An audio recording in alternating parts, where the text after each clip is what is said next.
Welcome, quiet explorer, to the sleepy knowledge. Settle softly into this moment, allowing your mind to drift gently, much like a leaf upon a serene stream. Tonight we embark on a profound journey, a contemplation of a future that whispers from the edge of imagination, a future where the very essence of you might transcend the physical. Could death become an outdated concept by the close of this century? Imagine, for a quiet moment, a world where the race isn't to unlock the secrets of the fountain of youth, but to unlock the intricate whispers of human consciousness and replicate them not in flesh and bone, but in pure digital light. The technological foundations for such a dream, or perhaps a profound shift in existence, are slowly, meticulously being laid. But if we were to achieve this digital immortality, what then? Who would be granted the silent privilege of existing forever? And what are the intricate, often terrifying, ethical tightropes we would need to walk with gentle care across such an uncharted landscape? Prepare, if you will, to have your quiet perception of life, of death, and of your own intricate identity gently reshaped by the quiet currents of thought we explore together. Let the whispers of curiosity guide us now into the deep, calm waters of possibility. To begin our tranquil exploration, let us first gently define the shimmering concept that lies at the heart of our journey, digital immortality. Picture, if you will, the gentle, rhythmic ebb and flow of life as we know it, a beautiful, fragile dance within a bubble. Digital immortality, in its simplest yet most profound sense, proposes a departure from this earthly vessel. It speaks of a future where the essence of who you are, the intricate tapestry of your thoughts, your deepest memories, the subtle hum of your emotions, and that fundamental spark of self-awareness, all of it could be separated from your biological brain and instead exist vibrant and whole within a non-biological medium. Think of it not as a mystical ascent to another realm, but as a meticulously crafted digital echo, a living archive of your mind. This is not merely a photograph or a recording of your voice, preserved in time. No, this concept reaches far, far deeper. It envisions a continuation of your conscious experience, a seamless transition from one form of existence to another. Imagine a mind once contained within the delicate confines of a skull, now unfurling itself like a quiet lotus blossoming in a new digital garden. It's the ultimate backup, not of data files on a computer, but of the very you that perceives, learns, loves, and dreams. It suggests that your consciousness, that most intimate and singular aspect of your being, could be replicated, transferred, or even uploaded, residing within the silent, boundless architecture of a computer system, a vast network, or perhaps even a simulated virtual world. This idea, while profoundly scientific in its aspiration, has long whispered through the realms of our imagination. From the flickering shadows of ancient myths to the vibrant landscapes of modern storytelling, humanity has always harbored a deep longing for extended life, for transcendence. In our contemporary narratives, this longing often finds its expression in the speculative wonders of science fiction. You might recall iconic tales where characters shed their physical forms to live on as pure data, their minds traversing digital landscapes with a quiet grace. Think of the tranquil contemplation of a brain uploaded into a vast, silent network, or the serene creation of mind clones living vibrant, independent lives within simulated realities.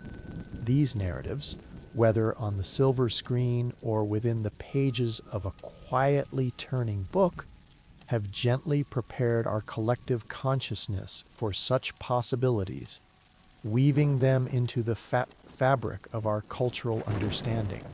They serve as quiet dreams, sometimes as cautionary whispers, allowing us to slowly digest the profound implications before they truly arrive at our doorstep. The concept itself, though often portrayed with the shimmering magic of advanced technology, fundamentally challenges our understanding of life, death, and identity. It invites us to ponder if our memories are just patterns of information and our thoughts electrical signals. Could they not be translated into a different language, a binary code, and then re-expressed in a new form?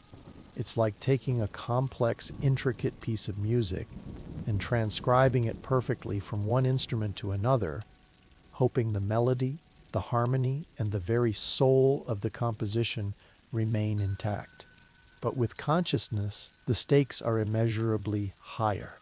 It's not just about preserving the notes, but about ensuring the music continues to play, to evolve, to experience. The gentle breezes of technological advancement are indeed stirring in ways that bring this distant dream a little closer to our present reality. We see the subtle beginnings of this journey in fields like neural interfaces, where quiet bridges are being built between the human nervous system and external devices. Imagine a world where your thoughts can gently nudge a cursor across a screen, or where the soft whispers of your brain activity can control an external limb with serene precision. These early steps, while seemingly small, are profound, hinting at a future where the interface between our biological minds and the digital realm becomes increasingly seamless. Then there is the quiet, relentless progress in advanced artificial intelligence. While current AI systems do not possess true consciousness in the human sense, they are becoming increasingly sophisticated at processing vast amounts of information, recognizing patterns, and even engaging in remarkably human-like communication. They learn, they adapt, and in some quiet ways, they mimic aspects of human intelligence. As these digital intelligences grow more complex, as their neural networks deepen and expand, one cannot help but wonder if they are, in some distant, quiet future, laying the groundwork for systems capable of housing something akin to a human mind. Perhaps the most direct and foundational endeavor in this quest for digital immortality is the global, meticulous race to map the human brain. This is a monumental undertaking, akin to charting every single star in the cosmos, but within the intricate universe of our own skulls. Scientists are painstakingly attempting to understand the brain's connectome, the complete wiring diagram of its billions of neurons and trillions of synaptic connections. Picture a vast ancient forest with every tree, every branch, every leaf, every unseen root meticulously mapped and understood. If we could truly comprehend this most complex of known structures, if we could capture the precise arrangement and activity of every neuron, every pathway, every delicate chemical interchange, then theoretically we might possess the blueprint, the very essence needed to recreate or simulate that consciousness digitally. This pursuit, while daunting, holds the promise of unlocking not just the secrets of the brain, but perhaps the very key to extending consciousness beyond the fleeting dance of our biological lives. The gentle concept of digital immortality invites us to gaze upon a horizon where the boundaries between the living and the data begin to softly blur. It is a concept that holds both immense promise and profound challenges, a quiet revolution in our understanding of what it means to exist. Our tranquil journey. let us delve deeper into the intricate pathways that might theoretically lead us to this digital dawn. To truly comprehend the delicate possibility of digital immortality, we must pause and quietly consider the very essence of what we aim to preserve, to transfer.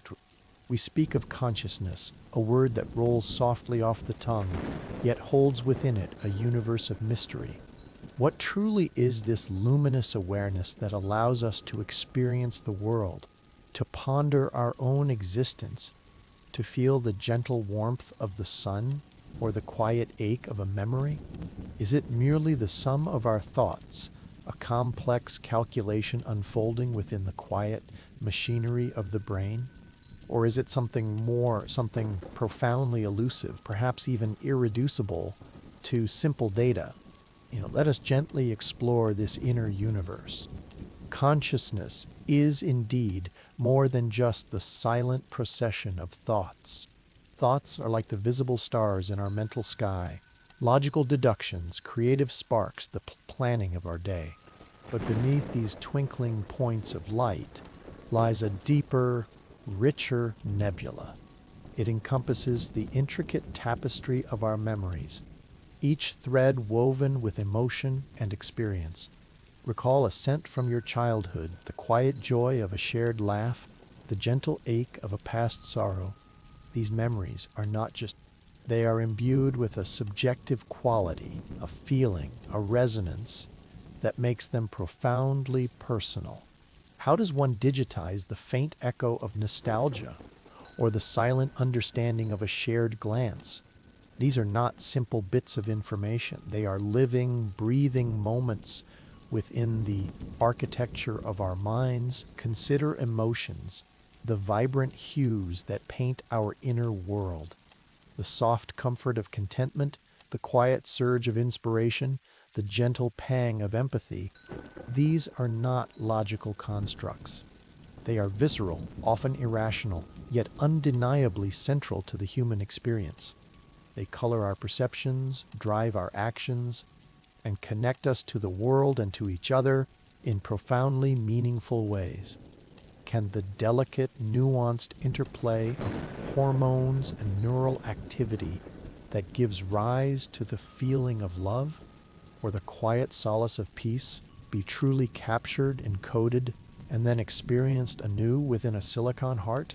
The challenge here is immense, for emotions often defy simple definition, residing in the subtle interplay of our biology and our life narrative. And then perhaps most profoundly, there is self-awareness, that quiet, unwavering sense of why I. It is the internal mirror that reflects our own existence, allowing us to recognize ourselves, to understand our place in the world, to ponder our own mortality. It is the silent observer within, the continuous thread that weaves through every experience, every thought, every feeling, providing a sense of continuity and personal identity. How does one digitize this subjective sense of being, this profound awareness that distinguishes you from every other being in the vast cosmos?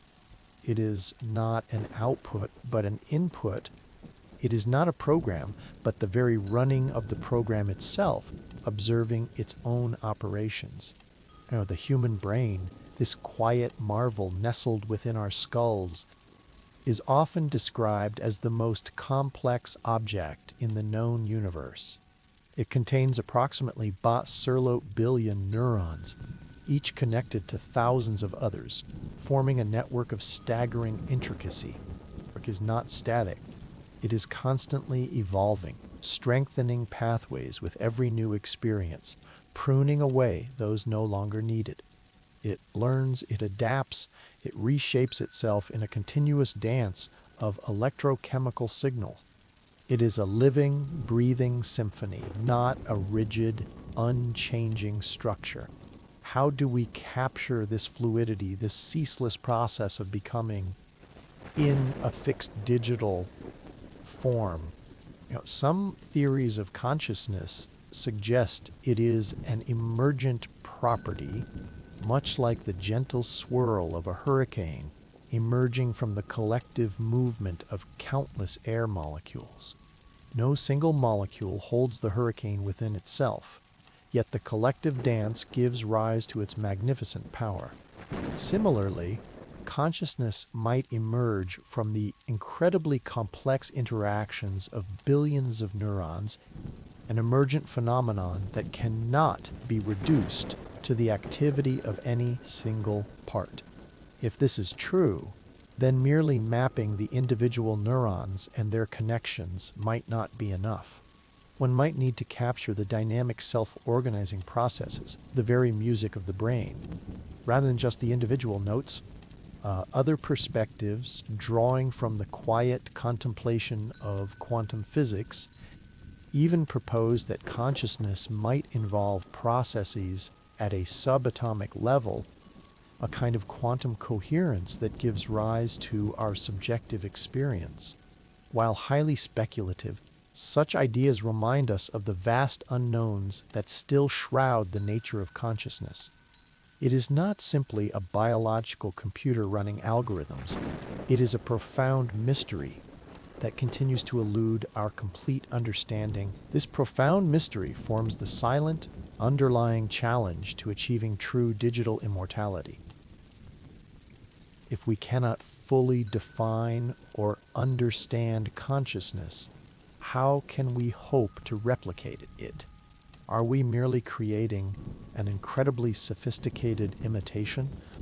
A digital ghost that mimics all the behaviors and responses of the original, but lacks the inner spark, the subjective experience, the quiet what it's like to be feeling? This question echoes softly in the corridors of our inquiry, reminding us of the immense chasm between simulating intelligence and truly replicating sentience. As we move forward, let us hold this profound mystery gently in our thoughts. The journey toward digital immortality is not just a technological one, it is a philosophical odyssey into the deepest questions of existence. What we choose to believe about consciousness will profoundly shape our approach to this endeavor, and indeed our understanding of what it means to be truly alive in any form. Now let us gently turn our attention from the profound mystery of what consciousness is to the ambitious theoretical pathways that might one day allow us to transfer it into a digital realm. How, in the quiet contemplation of future technology, could we possibly bridge the chasm between the intricate biological brain and the vast, silent architecture of a computer?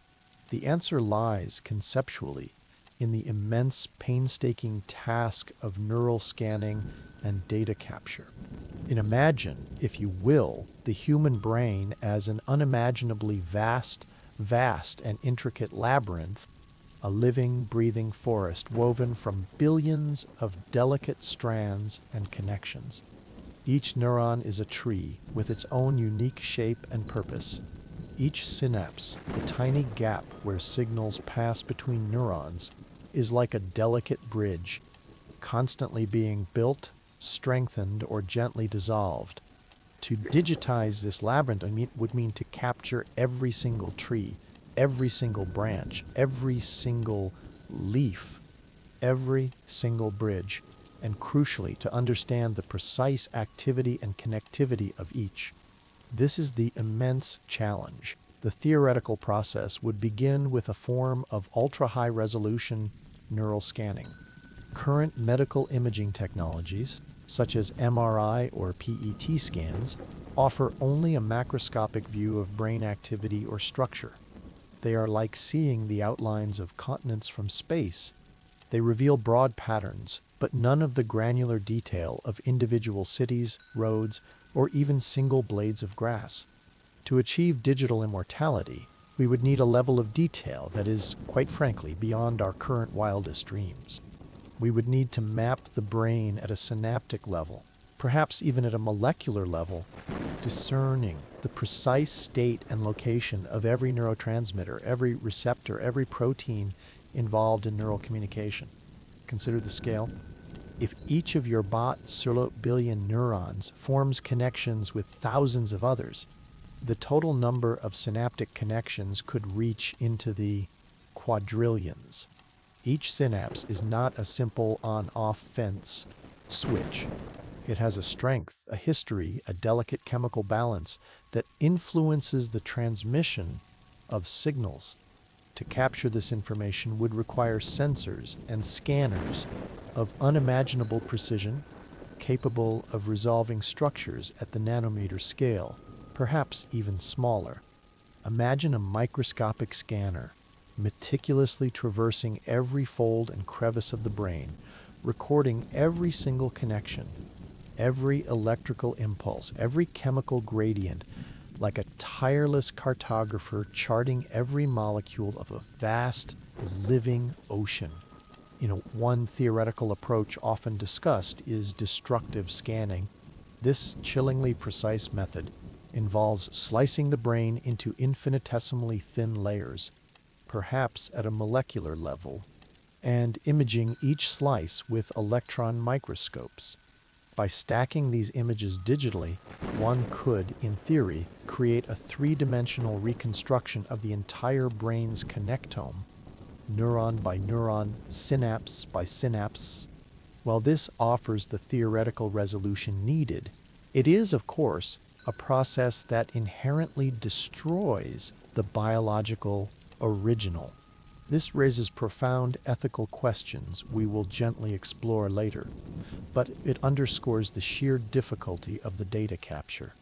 It's like dismantling a magnificent clock, piece by piece, to understand its workings, knowing that the clock will never tick again in its original form. Another, perhaps less invasive, but equally challenging theoretical pathway involves advanced forms of in vivo or living brain scanning.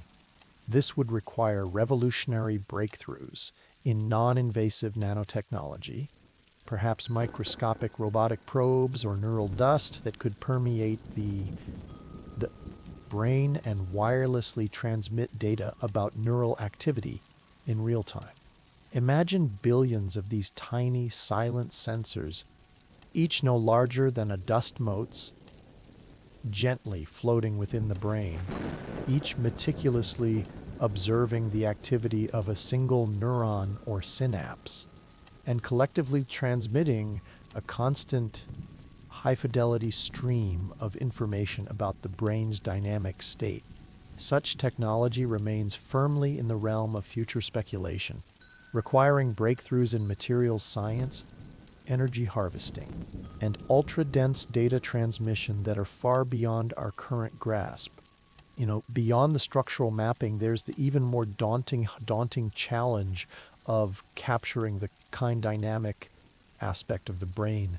The brain is not a static object. It is a vibrant, ever-changing symphony of activity. Thoughts are not fixed points. They are patterns of firing neurons that shift and flow like gentle currents in a river. Memories are not stored in single locations, but are distributed across vast networks, recalled and reconsolidated with each retelling. Emotions are transient states, a delicate dance of neurochemicals and electrical signals. To truly capture consciousness, one would need to record not just the static map of the brain, but also its weather patterns, the real-time flow of information, the precise timing and sequence of neural firings, and the subtle shifts in synaptic strengths that accompany learning and experience.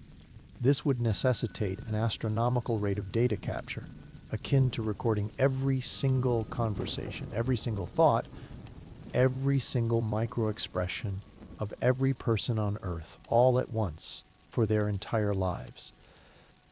The sheer volume of data involved is mind-boggling. Estimates suggest that digitizing the human connectome alone, without even considering dynamic activity, could generate exabytes of data. That's a billion gigabytes. To put that in perspective, imagine trying to store the entire digital content of the internet multiple times over, all representing the intricate dance within a single human head. The challenges of storage, of transmitting such vast quantities of information, and of then processing it, are monumental. This stage of the journey, the theoretical capture of the brain's biological essence, is the critical first step. It is the attempt to translate the wet, squishy, electrochemical complexity of biology into the clean, precise language of data. But even if we could achieve this seemingly impossible feat, the captured data would then need a place to live, a medium in which to manifest anew.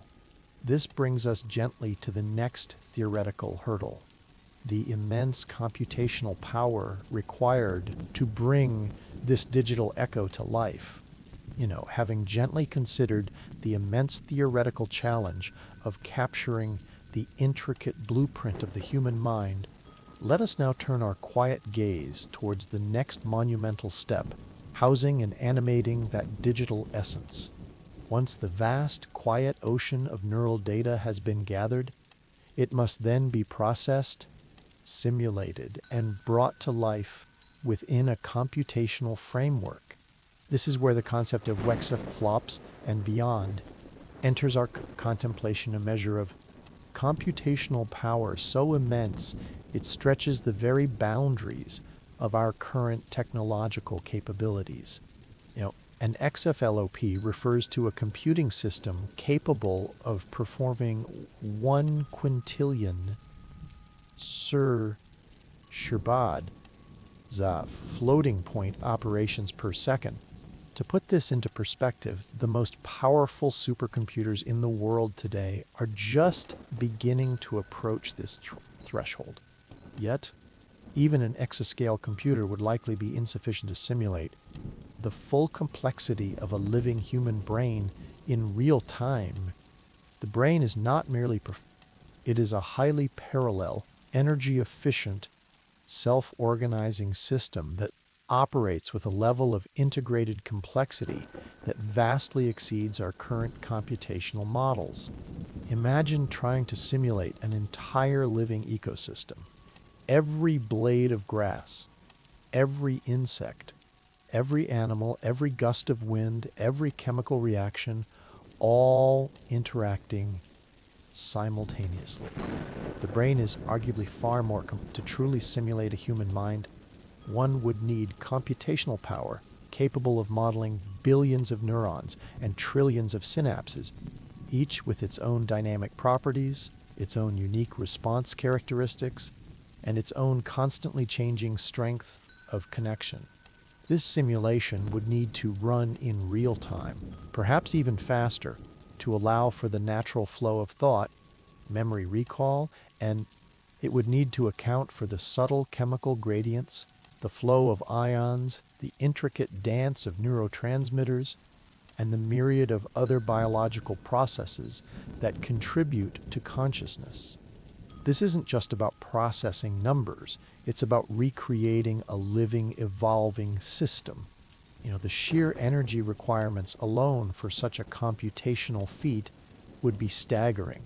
Current exascale computers consume megawatts of power, enough to supply a small town. To power a system capable of sustaining a consciousness, perhaps for millennia, would require an energy infrastructure beyond our current imagination, possibly harnessing entirely new forms of energy generation or vastly more efficient computing paradigms. We are talking about building digital cathedrals of thought powered by lightning itself, but beyond the raw computation, there lies a more profound philosophical question that echoes through the quiet corridors of this endeavor. Are we creating a true transfer of original consciousness, or merely a remarkably sophisticated duplication? This distinction is crucial, and it lies at the very heart of what digital immortality truly means. Consider the act of copying. If you take a digital photograph, you can create a perfect copy. The original remains unchanged, and the copy is identical. If we were to scan and upload a brain, and the original biological brain continued to exist, would the digital version truly be you, or simply a perfect digital twin, a clone? The biological you would continue to experience the world, to think, to feel. The digital you would also experience, think, and feel, but from a different substrate. Would they both be you? Or would the original you simply have created a new, independent consciousness, a digital offspring? This quiet conundrum leads us to ponder the very nature of continuity of consciousness. When you go to sleep and wake up the next morning, you intuitively feel that you are the same person. Your consciousness has been interrupted, but your sense of self persists.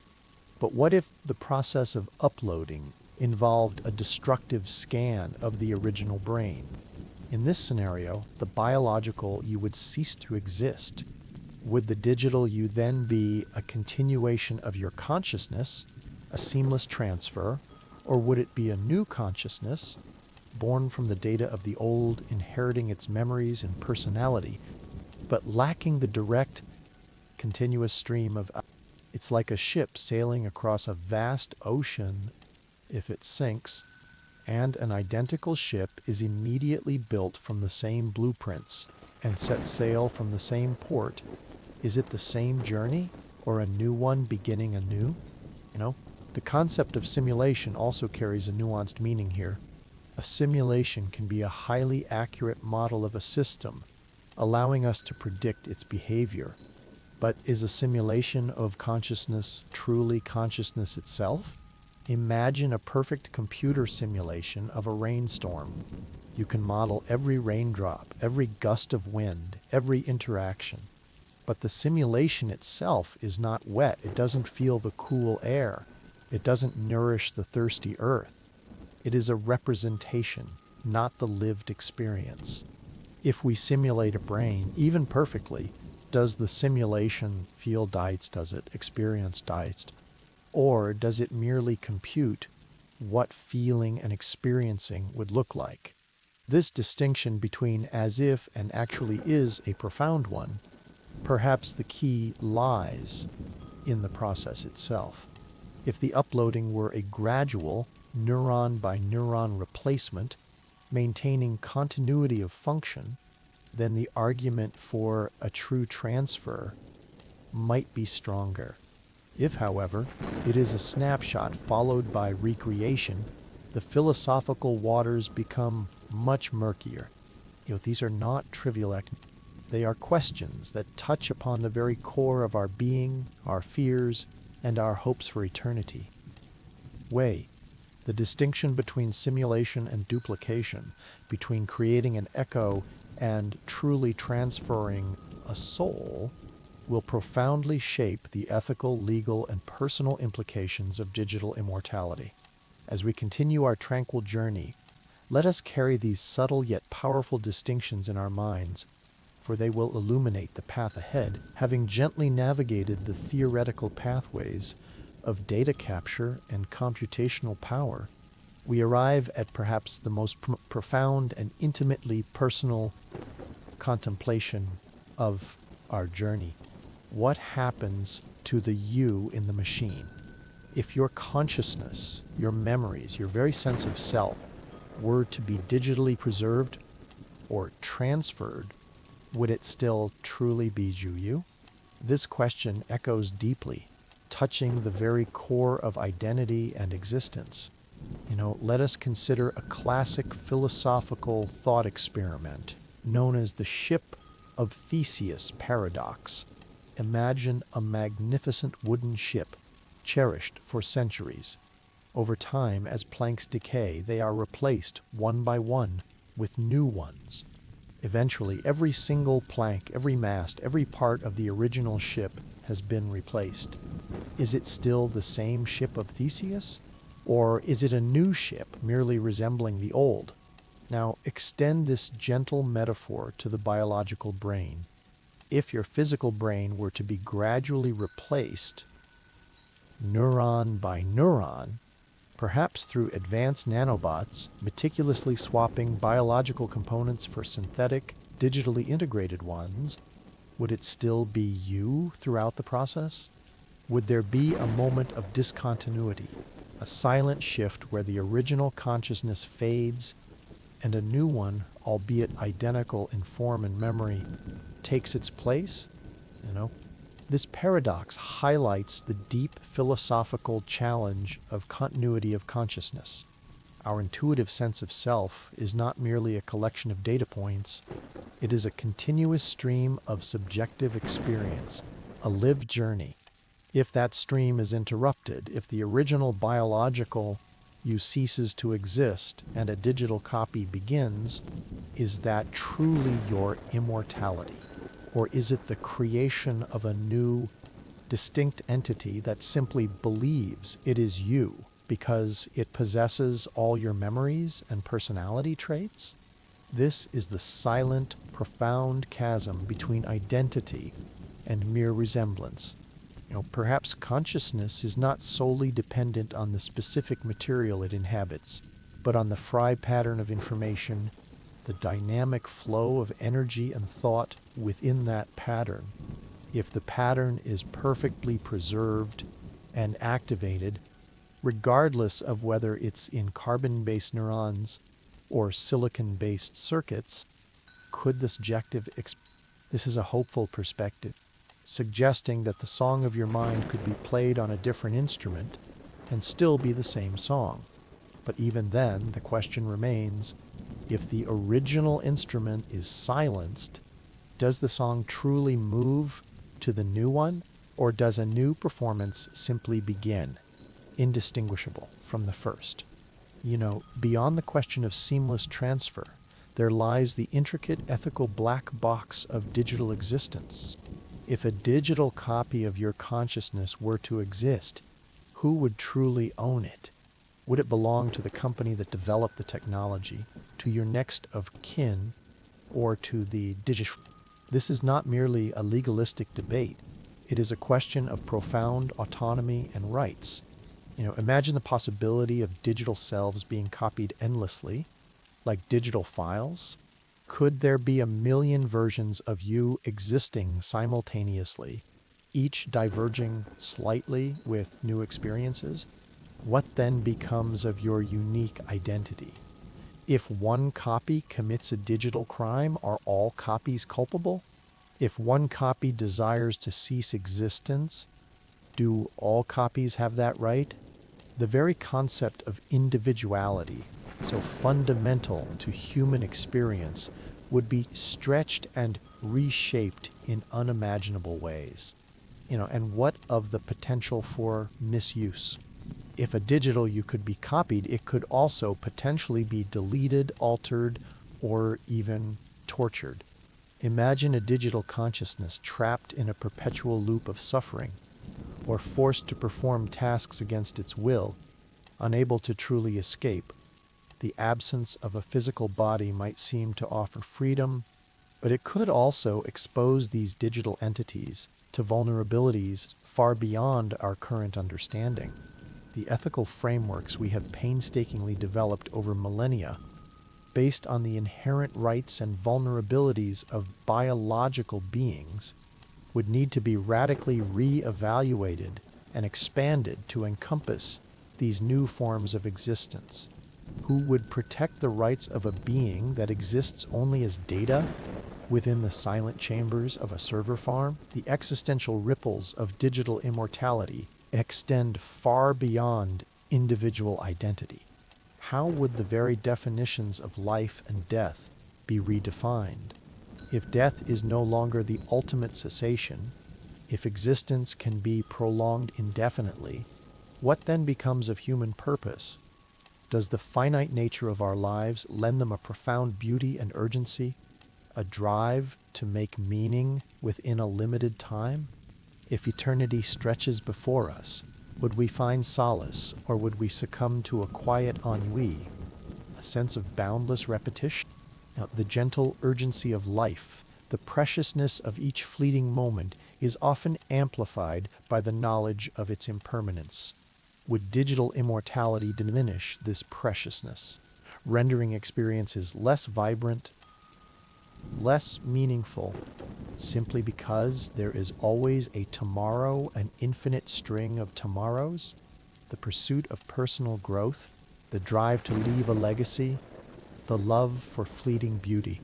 Would these motivations still hold the same power in an existence that knows no end? These are not questions with easy answers. They are profound inquiries that touch the very fabric of our understanding of what it means to be human, to exist, to love, to suffer, and to ultimately find meaning. As we gently move through this complex landscape, let us remember that the technological path forward is inextricably linked to these deep, quiet philosophical.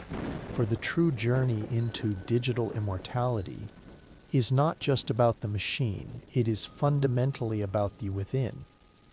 As we continue our calm and thoughtful journey into the landscape of digital immortality, we must now turn our gaze towards the profound ethical black box that accompanies such a radical transformation of existence.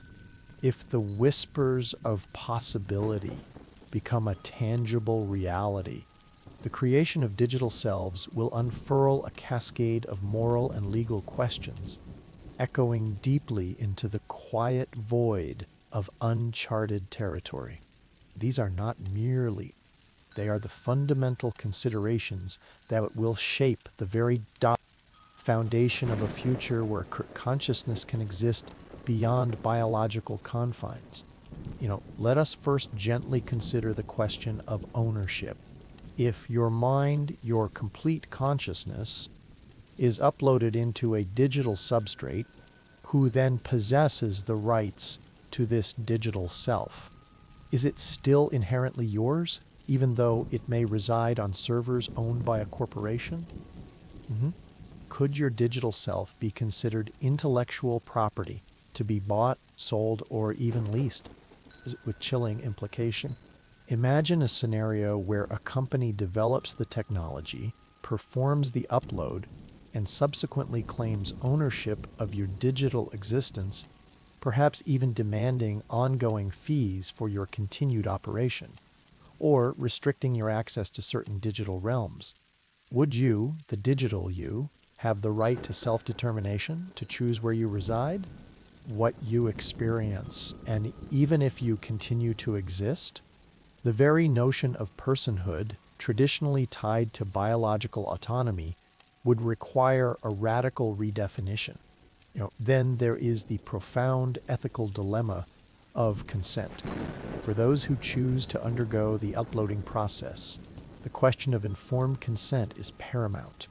But what if the process were initiated by others, perhaps by loved ones seeking to preserve a dying relative, or by states seeking to create eternal digital archives of their citizens? Could an uploaded consciousness truly be free if its existence was not entirely its own choice? And what about the consent of future digital generations, perhaps copied from an original?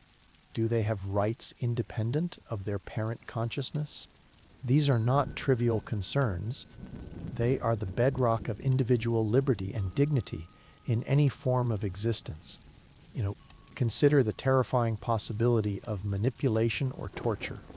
A digital consciousness, existing purely as data, could potentially be subjected to forms of suffering unimaginable in the physical realm. Could it be trapped in a perpetual loop of negative experiences, forced to relive traumatic memories endlessly, or stripped of all sensory input and left in a state of eternal, quiet isolation?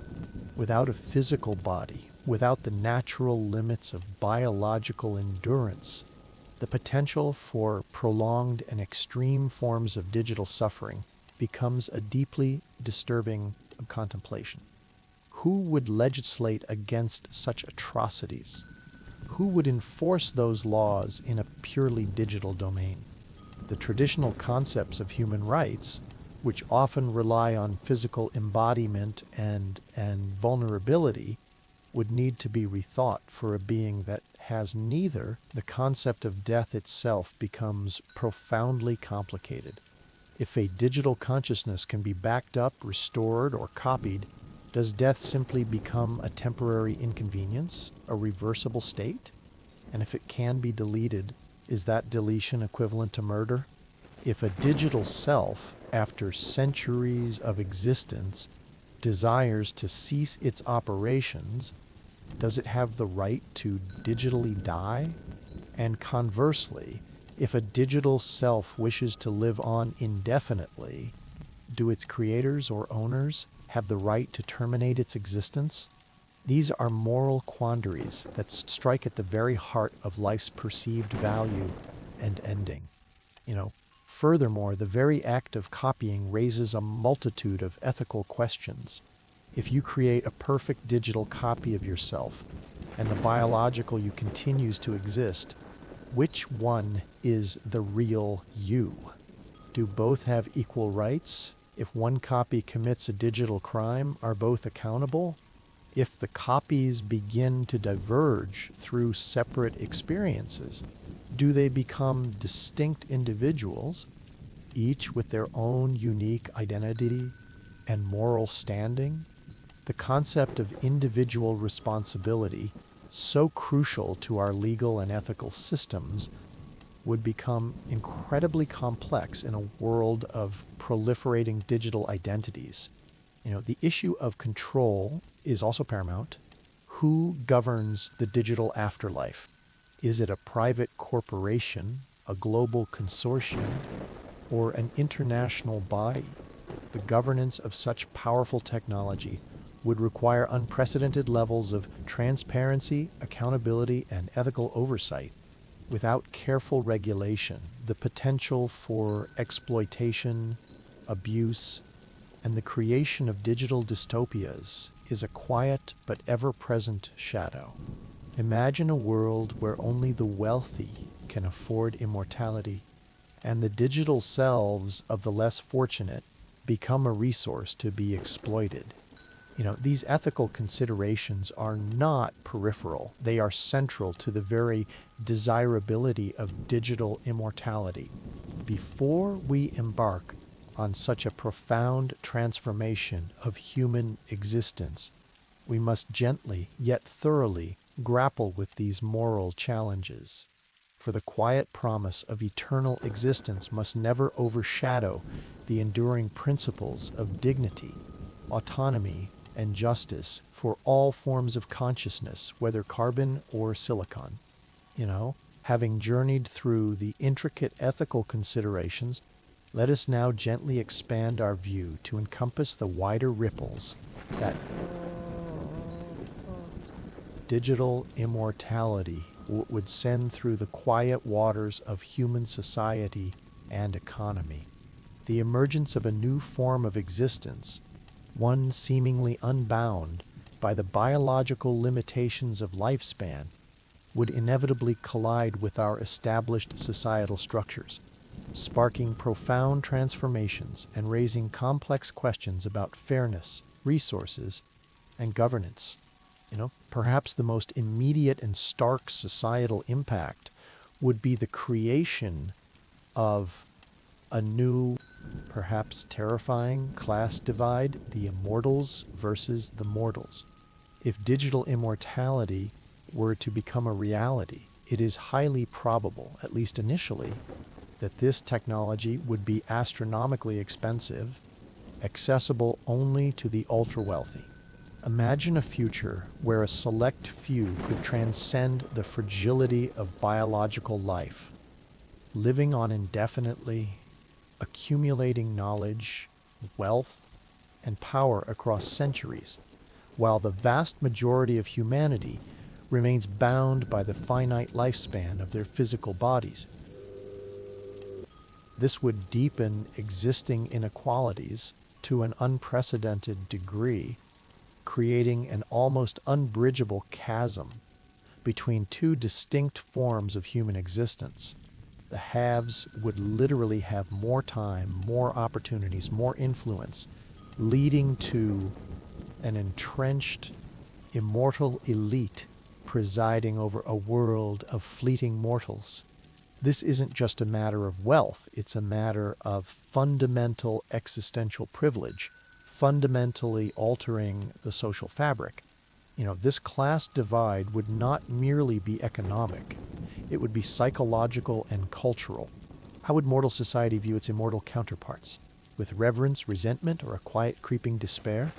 Would the immortals develop a detached perspective, viewing the struggles and fleeting joys of mortals with a dispassionate gaze, akin to how we might view historical figures or perhaps even lesser beings? The shared human experience of which binds us together in our vulnerability and our common pursuit of meaning, within a limited time, would be fractured. This could lead to deep societal unrest, resentment, and even conflict as the biological majority grapples with the injustice of limited existence in the face of eternal privilege. Then, let us contemplate the quiet yet immense strain on our planetary resources.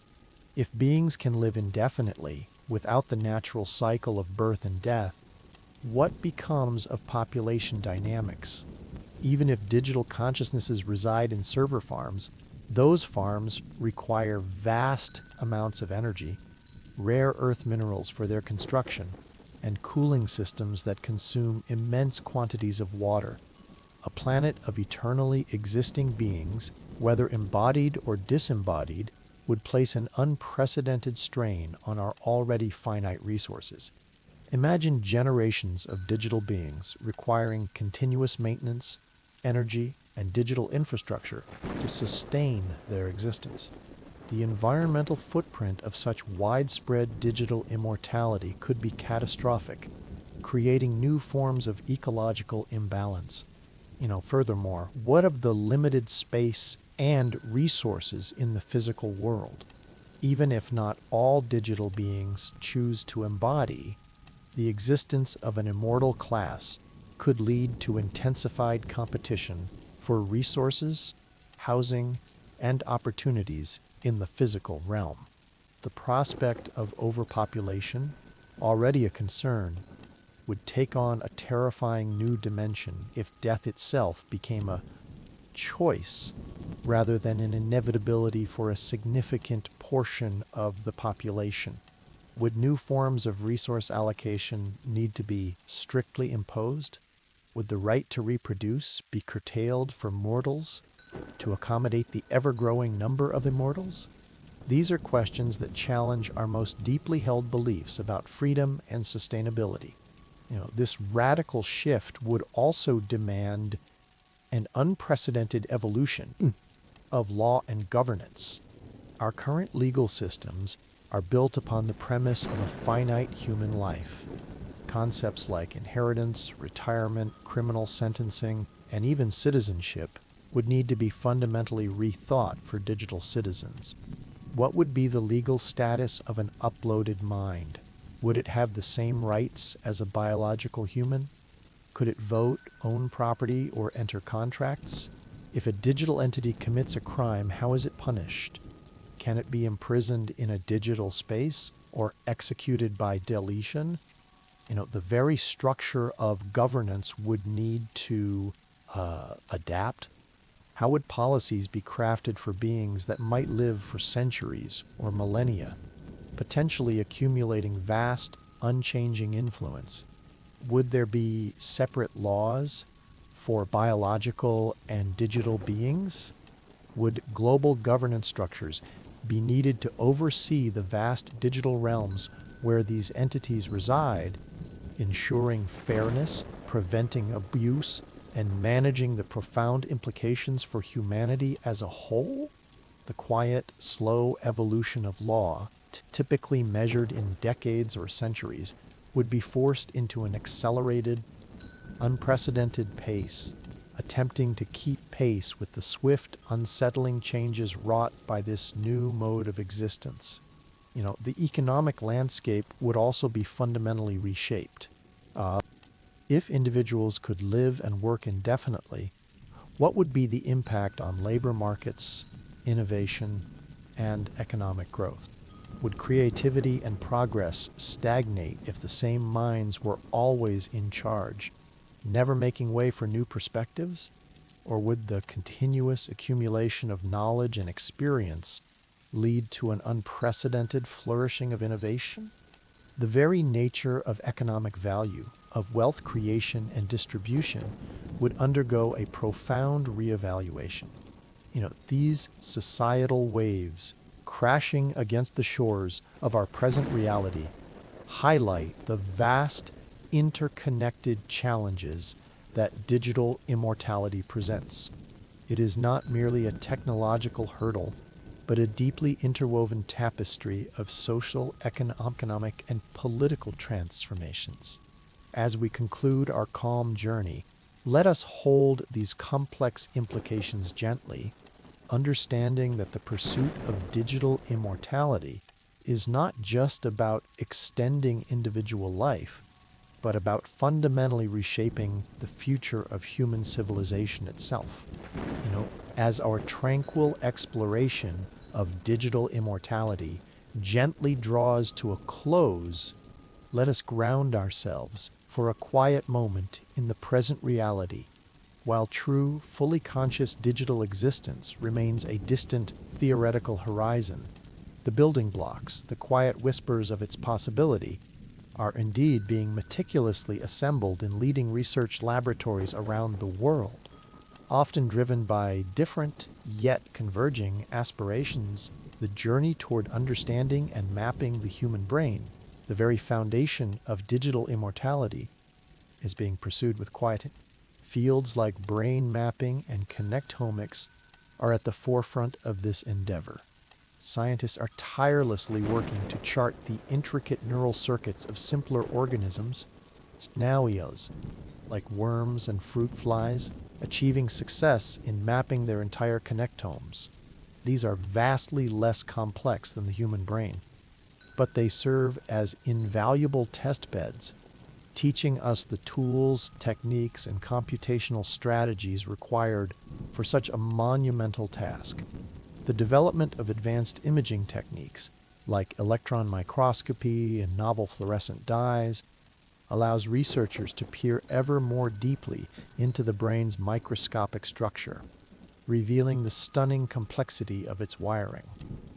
Beyond mapping, there is the exciting, albeit nascent, field of neural dust technologies. Imagine microscopic wireless sensors, no larger than a grain of salt, that could be implanted into the brain to record neural activity from within, while still largely these tiny devices represent a long-term vision of non-invasive or minimally invasive brain-computer interfaces that could one day provide the granular, real-time data needed to truly understand and potentially replicate the brain's dynamic processes. They are the quiet scouts, venturing into the inner landscape of thought. These seemingly disparate lines of research, brain mapping, advanced AI, neural interfaces, are not isolated endeavors. They quietly converge with the broader longevity movement, a passionate and diverse pursuit aimed at extending healthy human lifespan. While many in the longevity community focus on biological anti-aging strategies, such as cellular repair, gene therapy, and regenerative medicine, there is a clear philosophical intersection with digital consciousness. For some, digital immortality is seen as the ultimate form of longevity, a way to transcend the inevitable limitations of the biological body, offering a path to indefinite existence when biological solutions might reach their limits. It represents the ultimate upgrade, the escape from the decaying vessel.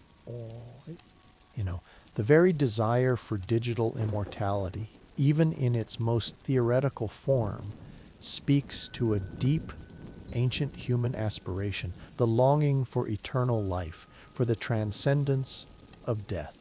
Throughout history, humanity has sought this through spiritual means, through the quiet hope of an afterlife, or through monumental.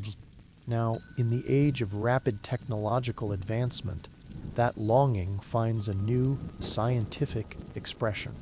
It is a testament to our persistent drive to overcome limitations, to push the boundaries of what is possible, to defy the natural cycle of life and death.